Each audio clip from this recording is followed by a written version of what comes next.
The Atlanta Braves finally win a game in the month of June. Can they make it a series? Let's talk about it.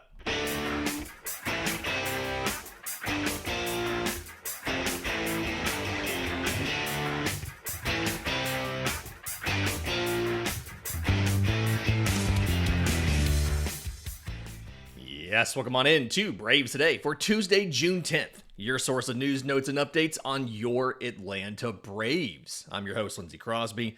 You can follow me on social media at Crosby Baseball. You can follow the show on X, Braves_today.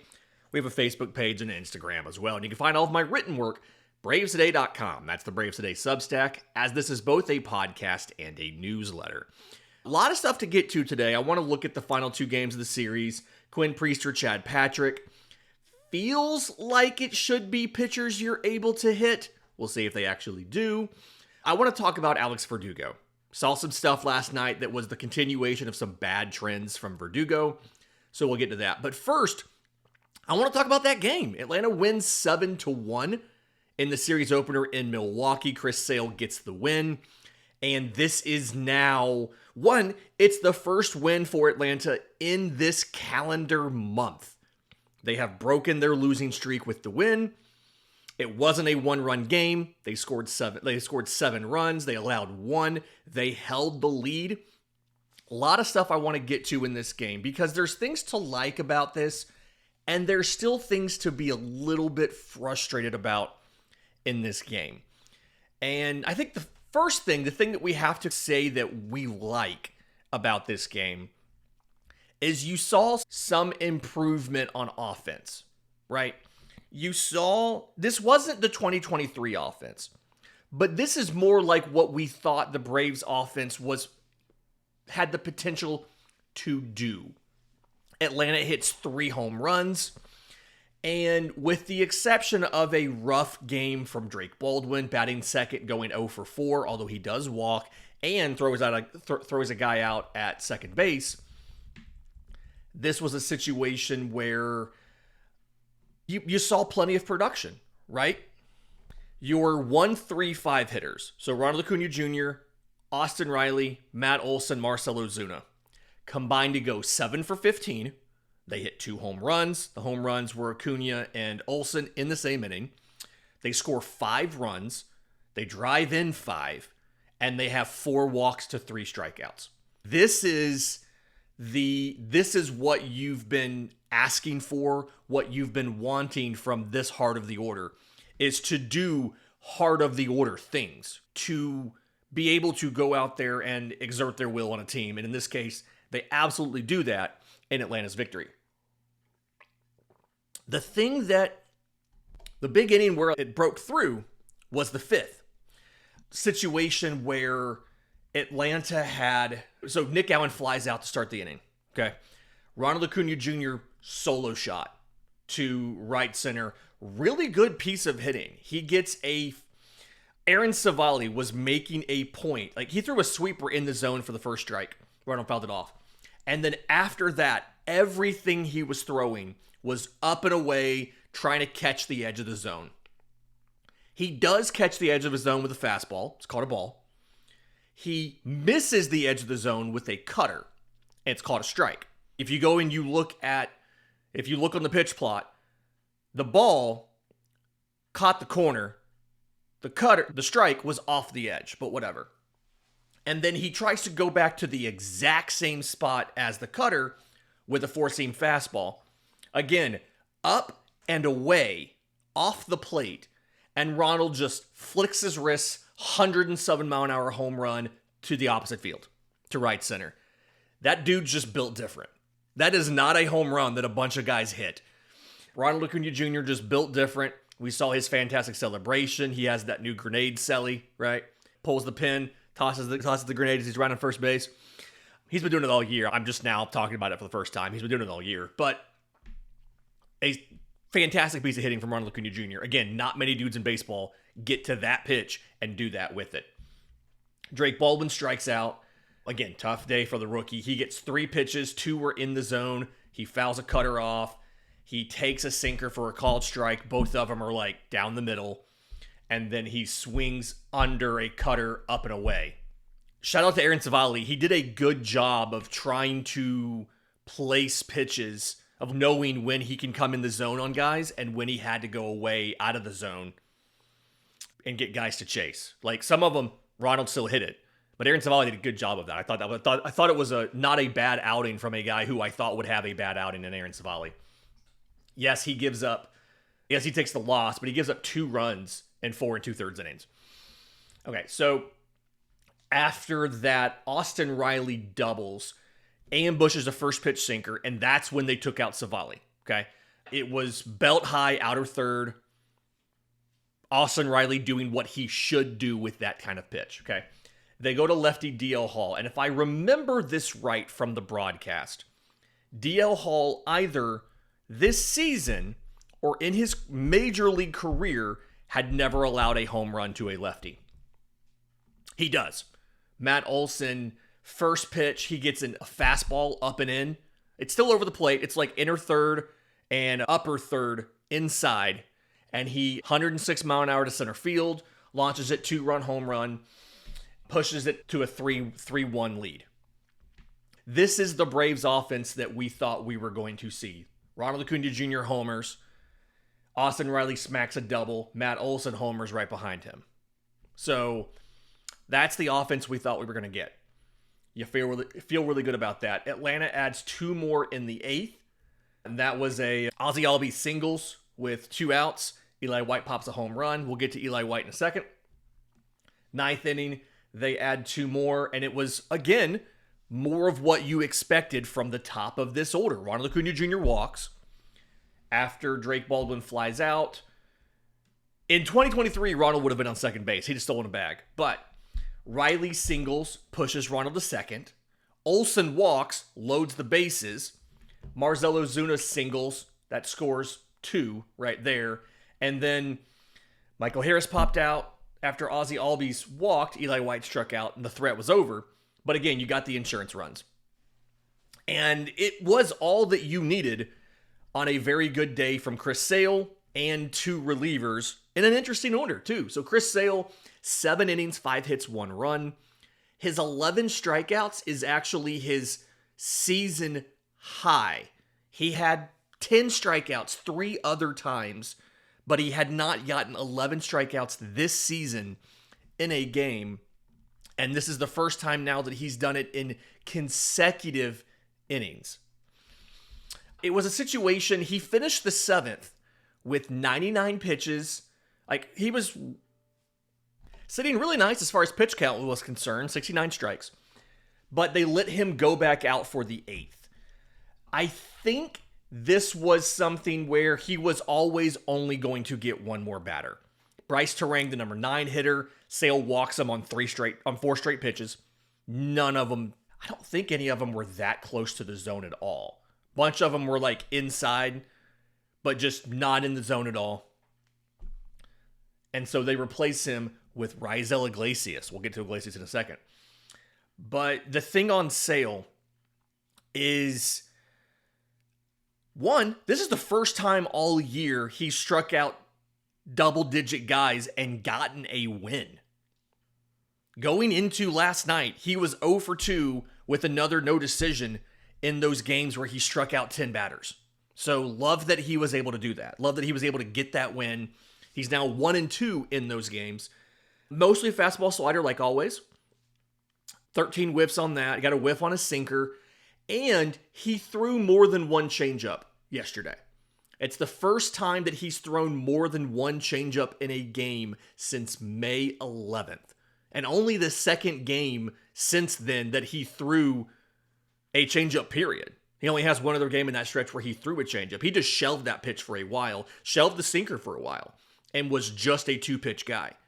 He threw some sinkers, threw some changeups yesterday. Not quite sure what the story is there. Probably a thing that they saw on the scouting report or whatever. But either way, kind of love to see that. And then Atlanta did something different here. 8th inning, 9th inning. 8th inning, Raisel Iglesias. Yes, not a save situation. When Raisel comes into the game, it is 5-1. But he has a runner on first. And it is Classic Raisel Iglesias. He gets 2 strikeouts. He gets out of the inning on 8 pitches. Again, still no slider. He's not throwing the slider. It's all 4-seam, sinker, changeup. He gets 3 whiffs. For the most part, against the top of the order, he threw everything where he was supposed to throw it. 4-seamers were up. Changeup, sinkers were mostly down. And again, 2 strikeouts on 8 pitches, which is just wild to me. Gets out of the inning without incident. Dylan Lee was starting to get warm when it was 3-1. Like, when Iglesias was getting ready to go in the top of the 8th, Lee was stretching and getting ready. So even though Atlanta scored 2 runs to make it 5-1, they still had Dylan Lee warm up in the 8th. And then Atlanta scores 2 more runs in the 9th to make it 7-1. They still go ahead and put Dylan Lee in. Fine. It's defensible. You have a day off on Thursday. Who cares? Dylan Lee is feeling the adrenaline. This was not a save situation, but his fastball, a 1.2 mile an hour above his season high. His slider, 1.4 mile an hour above his season high. He touches 95.8 on the heater. He's throwing the slider 87. He throws 15 pitches. He gets 7 swings. There's 6 whiffs in there. He gets 2 strikeouts. Dylan Lee, you don't see a lot of lefty closers. We haven't had one since Will Smith. We did win a World Series with Will Smith. But it's not fixed. They're going to go through a lot of guys. I am okay with Dylan Lee getting more opportunities. I do think he's been really underrated in Atlanta. And if you're in a position where we don't know if you're going to make the postseason, but it feels like you're not, let's give Dylan Lee an opportunity to work in that highest of high leverage spots and see how he does. Because you need a closer next year. I'm not saying you're just going to give the job to Dylan Lee, but if you can get him some more experience with closing, it helps you better make that decision. He's the guy you're going to have for 4 more seasons. You have a lot of team control with Dylan Lee left. Even if you ship out relievers at the deadline, Dylan Lee should be a guy that sticks around. Pierce Johnson could go. Aaron Bummer might go. Dylan Lee should be around for a while. But in just a second, I want to talk about something from this game, and it's the at-bats from Alex Verdugo versus the at-bats from Eli White. And I think we're coming up soon on a time to make a change, a roster change. We'll do that next, right here on Braves Today. But first, today's episode is brought to you by our friends at Chinook Seedery. You've heard me talk about this. Absolute best sunflower seeds on the market. They've got 8 flavors: smokehouse barbecue, hatch chili, dill pickle, cinnamon toast, parmesan and pepper, jalapeno ranch, lemon pepper, and the classic original, which is the nice balance of saltiness and sweetness. Go to ChinookSeedery.com, ChinoOok, ChinookSeedery.com, promo code BRAVES. It gets you a couple things. If you buy the sampler pack, which is 8 2-ounce bags, you can test every single flavor that they have. Promo code BRAVES gets you 10% off. They always ship those for free, by the way, so you never have to pay shipping on a sampler pack. If you decide, hey, I love every single one of these, or I love some of these, and you want to buy more, you can either buy a variety pack, which is a case of some of everything, or you can build your own. In that case, promo code BRAVES gets you 10% off. It also gets you free shipping on orders over $40, and it supports the Braves Today podcast. So again, ChinookSeedery.com, promo code BRAVES. That's ChinookSeedery.com, promo code BRAVES. Welcome back to Braves Today, Lindsay Crosby, and I want to talk about Alex Verdugo because we had a couple situations in this game that I wanted to throw something at my television, and it was because of Alex Verdugo. You had a couple times when a possible rally was going, and it just got ruined right there. Second inning, Marcell Ozuna singles to open the inning. Michael Harris singles, move him to second. Ozzy pops out. Okay, I'm not saying the thing, but I am saying that Ozzy Albies can both be in the middle of an on-base streak. And by the way, he hit 1,000 career hits last night. Like, he broke 1,000 career hits last night. He is in the middle of a 24-game on-base streak. Ozzy is 13th on Atlanta's all-time list for extra base hits. Like, I don't think we realize how good he's been in the context of this franchise. But it was still very annoying to see Ozzy pop out last night with runners on first and second and no outs. After that, Alex Verdugo strikes out on 3 pitches. He takes a sinker in the bottom of the zone for strike 1. He swings under a cutter that's up and out of the zone for strike 2. And then he takes a 4-seam fastball in the zone for strike 3. Okay? So, literally almost the worst possible at-bat you could have. You didn't swing at the strikes. You swung at the balls. You were out on 3 pitches. You didn't even make them work. The next time he comes up is in the top of the 4th. Matt Olson walked. Marcell Ozuna got hit by a pitch, so runners on first and second. Michael Harris bunts them to second and third. 1 out. Ozzy, again, pops out, this time to third base instead of second. And then Alex Verdugo is called out on strikes again. And this was, he takes a curveball down the middle for strike 1. He fouls off an inside cutter in the zone for strike 2. He fouls off a curveball down and away in the zone for strike 2. He takes a cutter and a 4-seamer up above the zone. He swung last time they gave him this pitch above the zone. And then he takes a fastball in the zone for strike 3 and strikes out to end the rally. 2 just terrible at-bats for Alex Verdugo. Now, the next time he came up was after they had gone to DL Hall. So Atlanta brings in Eli White. They make the change. That was for the 6th inning. They make the change to Eli White. Eli White, on a 1-1 count, sends a rocket to left at 104, but it's caught for an out by Daz Cameron. And then the next time Eli White is up, I believe, was the 8th, and that's when he hits the 2-run home run.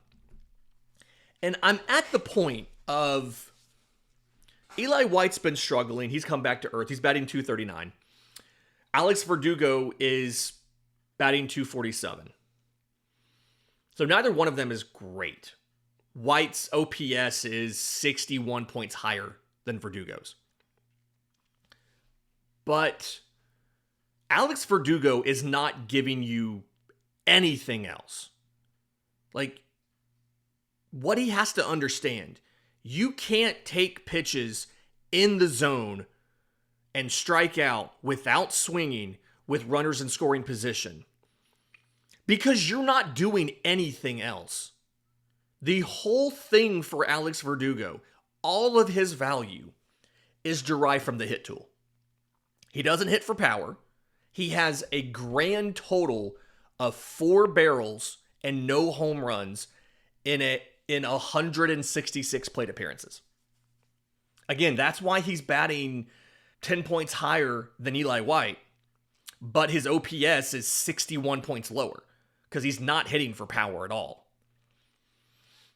Like, he doesn't swing and miss a ton. 13.1% whiff, it's 96th percentile. He doesn't strike out a ton, it's 13%. It's like 89th percentile. But the thing is, the whole thing for Alex Verdugo is contact. You have to be making good contact and putting the ball in play. And last night was a microcosm of the worst of Alex Verdugo. He's not doing that. He's not giving you value on the base paths. He's not giving you defensive value in left field. And I'm at the point where I think you should just play Eli White. I mean, like, the passivity thing is the problem with Alex Verdugo. Let's be clear. His swing percentage is a career low 37%. So he swings at less than 4 out of every 10 pitches that he sees. Not just in the zone, period. The first pitch, he's swinging less than 10% of the time. Opposing scouting reports have learned you can just throw him a first pitch strike, and now he is behind the count. And when you are behind in the count, it is obviously a lot harder to be productive as a hitter. First at-bat last night, called strike on a sinker, lower third of the zone. Second at-bat last night, curveball down the middle for a called strike. Like, they've learned, hey, just throw him a strike. He's not going to swing on the first pitch. Here's the frustrating thing. When he swings at pitches in the middle, in the heart of the zone, he's good. He just doesn't do it. Pitches that StatCast classifies as meatballs, pitches that are literally in the middle of the plate, he swings at 46% of them. Less than half of them he swings at. Going into last night's game, this is all from StatCast, going into last night's game, 24 swings in 52 pitches. And again, he got a couple of them last night and didn't swing, so that percentage is coming down. And again, going into last night, when he does swing it, those pitches in attack zone 5, down the heart of the plate, when he does swing, he's doing really well. 526 average with a 632 slug this season on pitches in the heart of the plate. He's just not swinging. And here's the thing, Alex Verdugo. You're not making a lot of money, okay? You don't provide defensive value. Eli White does. You don't provide value on the base paths. Eli White does. You got a big arm, but so far you're at 0 run value on fielding runs with your arm. You're not preventing runs with your arm either. He has just as many advances as he's prevented in StatCast. The way you played last night, there is literally not a single reason that you should be in the game over Eli White.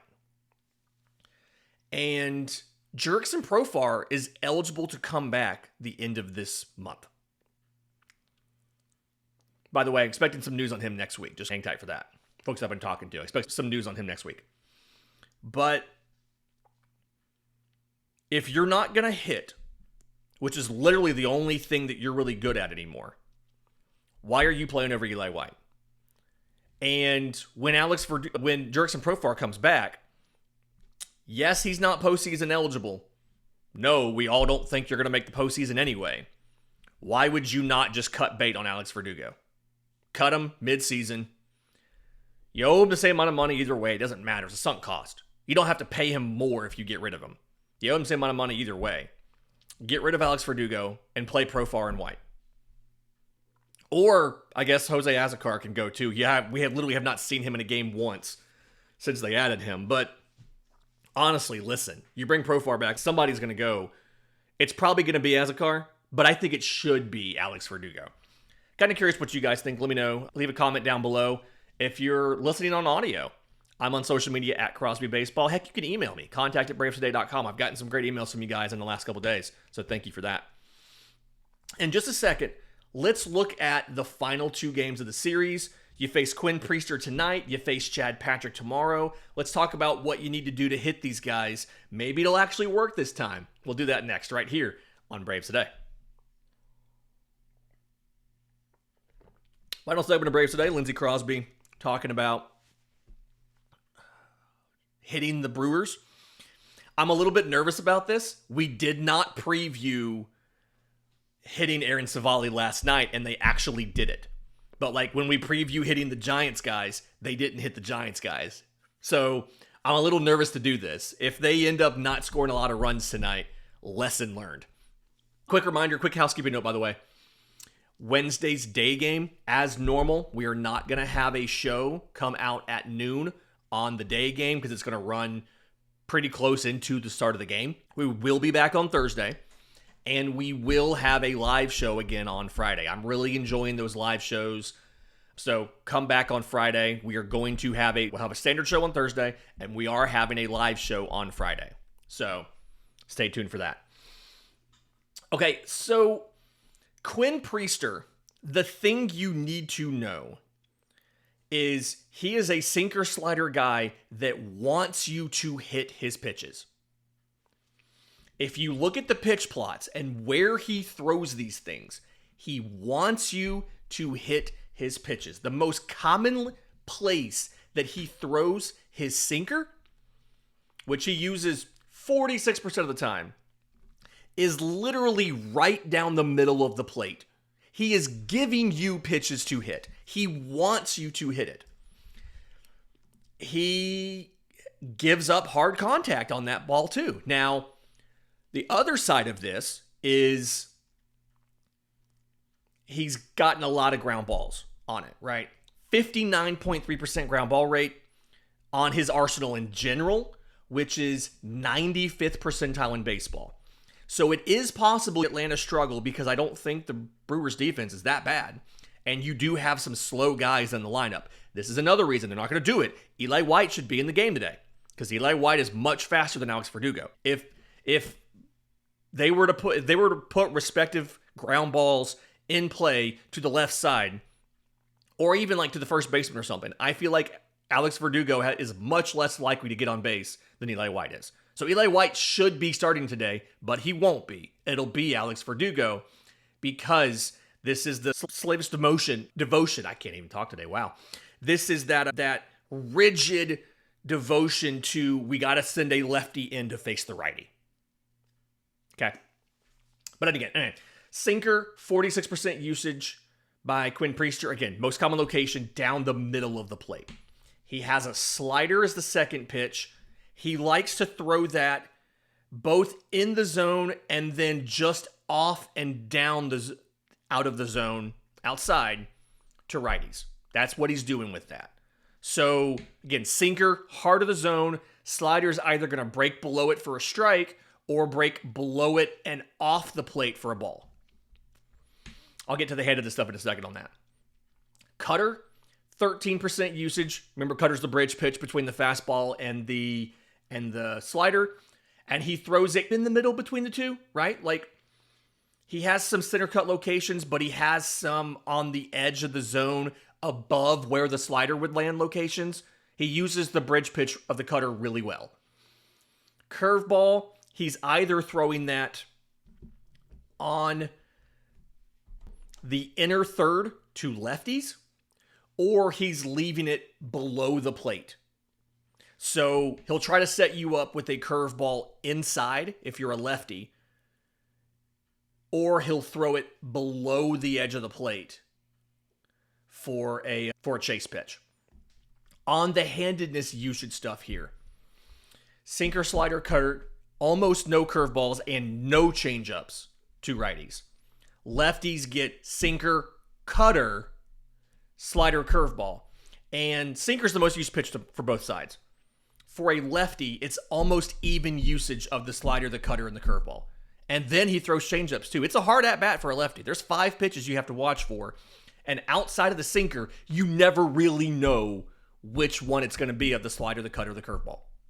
Hard at-bat for a lefty. It's a little bit more rigid. It's almost entirely sinker slider with some cutters and the occasional curveball. I still think he's hittable, right? The average exit velocity on the sinker is 93.6 miles an hour. So he's close to allowing a hard hit ball every time. Cutter, 92.2. Like, he's giving you hittable pitches. He's given up 6 home runs. 3 were on the slider. Most of them were when it was hung. I've started trying to look for all the home runs and see where they came from. Hanging a slider. He'll give you opportunities. So be aware of that. But he likes to use the slider and the curveball to end at bats. So he's throwing the sinker earlier, the cutter earlier. He's trying to end at bats with the slider and curveball. Wednesday's day game is going to be Chad Patrick, who I have to be honest, I had never heard of Chad Patrick entering this season. I don't think he was a really highly regarded prospect. 4th round pick by the Diamondbacks in 2021 out of Purdue. And he's pitched okay. 3-5, 2.84 ERA in 13 starts. 63 strikeouts and 69 2/3 innings. The thing you need to know here, he is a fly ball pitcher. His ground ball rate of 27.9% is 5th percentile in baseball. Also, none of his stuff does well except for the heaters. He is a 5-pitch guy, cutter, 4-seam sinker. Yeah, 3 fastballs. They together make up, I'm doing math in my head, 90% of his usage is cutter, 4-seam sinker. It's an entirely power profile. I say power. The 4-seamer's at 93.8 miles an hour average. The sinker's at 93.4. The cutter's at 87.5. So they're not super hard, but it's a power profile from the perspective of 3 fastballs and then a changeup at 6% usage and a slider at 4%. So obviously you're worried about the fastballs here because he's a fly ball guy, because the velocity is not great. He doesn't get a ton of whiffs. He gives up a high barrel rate, 6%, and he is overperforming his inputs right now. Again, 284 average, or 284 ERA, 364 expected ERA. And this is really not hard either. Cutter, four-seamer, sinker, he's throwing them in the zone and leaving them for you to hit and counting on his defense to take care of it. Okay? Changeup is almost always thrown below the zone. Slider is in the bottom of the zone. He does take some of them outside, but a lot of them just in the bottom of the zone. And of his home runs, he's given up 5 home runs. 4 of them are on the fastballs because, again, he's just throwing them in the zone. Average of over 200 on all of them. Slugging of in the 3s on all of them. Guys aren't picking these up as much as I think they should be, weirdly. Like, they're hittable pitches. And I don't know if it's deceptive or what it is. The movement profiles are not necessarily exceptional here. He does get good movement on the cutter. I'll give him that. But everything else is average or below average. And yet, dudes aren't crushing them like I thought. When you look at the batting average and the slug. I think some of that is the defense, right? The outfield defense is really good. There's times they can roll out like 3 center fielders on this team. They might do that on Wednesday, actually. But if you're a righty, cutter, then sinker, then four-seamer, and then slider. He'll almost never throw you a changeup. Flip side for a lefty, cutter, four-seamer, sinker, changeup. He'll almost never throw you a slider. Kind of self-explanatory. He has 3 fastballs he uses for both. Sinkers, his secondary pitch against righties. Four-seamers, his secondary pitch against lefties. It's the cutter either way. Again, that's the only one that has above-average movement to it. And then he supplements with one sort of non-fastball for each. Righties get the slider, lefties get the changeup. Again, it looks like it should be hittable. Again, I hope they do. No promises. And I am slightly worried because I did not do this on Monday and they hit it on Monday. If I do this and they don't hit Tuesday and Wednesday, we will all know it is my fault and I have to stop doing this. Again, quick reminder, no show on Wednesday because of the day game. We are back on Thursday. Do me a favor, if you're listening on audio, leave a 5-star review, Apple, Spotify, YouTube Music. If you're watching on YouTube, subscribe to the channel, hit the notification bell. Maybe also go check out bravestoday.com. I'm really enjoying some of the stuff we're doing over there. There's a lot of fun notes and deep dives we're throwing into stuff over there, including game stories called Today's 3 Things after every Braves game.